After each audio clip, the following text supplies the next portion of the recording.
اعوذ باللہ من الشیطان الرجیم بسم اللہ الرحمن الرحیم۔ سورہ عنکبوت کی چند آیتیں پڑھ رہا ہوں۔ یا عبادی الذین آمنوا ان ارضی واسعہ، اے میرے بندو جو ایمان لائے ہو، بے شک میری زمین وسیع ہے۔ فَإِيَّايَ فَاعْبُدُونِ، تو تم میری ہی عبادت کرو۔ کل نفس ذائقۃ الموت، ہر جان کو موت کا مزہ چکھنا ہے۔ ثم الینا ترجعون، پھر تم ہماری طرف لوٹائے جاؤ گے۔ والذین آمنوا وعملوا الصالحات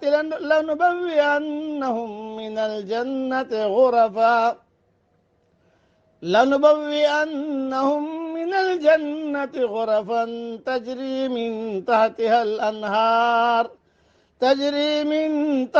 الانہار خالدین فیہا، اور جو لوگ ایمان لائے اور انہوں نے نیک عمل کیے، ان کو ہم جنت کے بالا خانوں میں جگہ دیں گے جن کے نیچے نہریں جاری ہوں گی، وہ ان میں ہمیشہ رہیں گے۔ نعم اجر العاملین، کیا ہی اچھا اجر ہے عمل کرنے والوں کا۔ الذین صبروا علی ربہم یتوکلون، جنہوں نے صبر کیا اور جو اپنے رب پر بھروسہ رکھتے ہیں۔ وَكَأَيٍّ مِّن دَابَّةٍ لَّا تَحْمِلُ رِزْقَهَا، اور کتنے جانور ہیں جو اپنا رزق اٹھائے نہیں پھرتے۔ اللہ یرزقها وإیاکم، اللہ ان کو رزق دیتا ہے اور تم کو بھی۔ وَهُوَ السَّمِيعُ الْعَلِيمُ، اور وہ سننے والا جاننے والا ہے۔ مختصر تشریح، یعنی موت کا کڑوا پیالہ تو ہر حال میں ہر ایک کو پینا ہے۔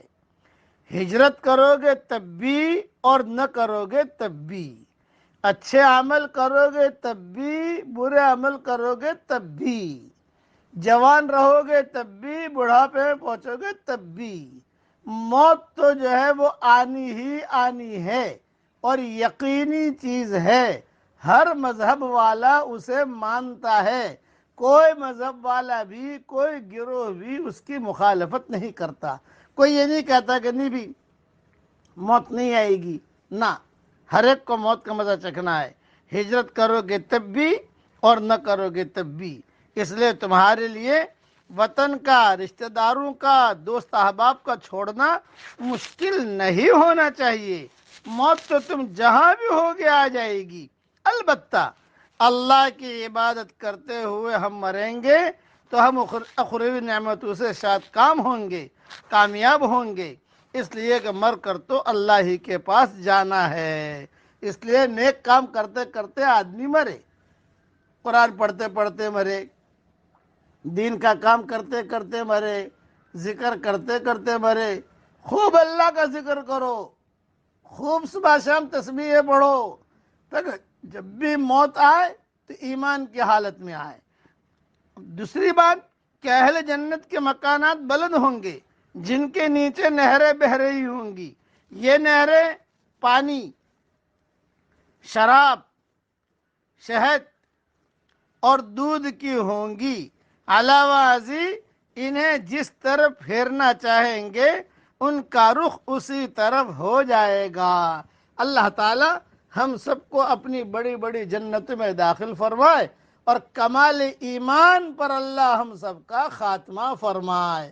کمال ایمان پر اللہ ہم سب کا خاتمہ فرمائے۔ جب دنیا چھوڑ کر ہم اللہ کی طرف جا رہے ہوں تو ہمارے ہنسنے سے پہلے اللہ ہنس کر ہماری ملاقات کر رہا ہو۔ اللہ تعالیٰ یہ دعا ہم سب کے لیے قبول فرمائے۔ ایک صحابی کے لیے حضور صلی اللہ علیہ وسلم نے یہ دعا مانگی تھی، براء ابن مالک کے لیے، کہ براء ابن مالک تیرے پاس آ رہا ہے، اے اللہ جب یہ تیرے پاس پہنچے اس کے ہنسنے سے پہلے تو ہنس کر ملاقات کرنا۔ یہ دعا اللہ نے قبول کی تھی۔ یہ دعا، اے اللہ یہ دعا تو ہم سب کے لیے، پوری امت کے مردوں اور عورتوں کے لیے اور قیامت تک کے آنے والے مسلمان مردوں اور عورتوں کے لیے یہ دعا قبول فرما، آمین وآخر دعوانا ان الحمد للہ رب العالمین.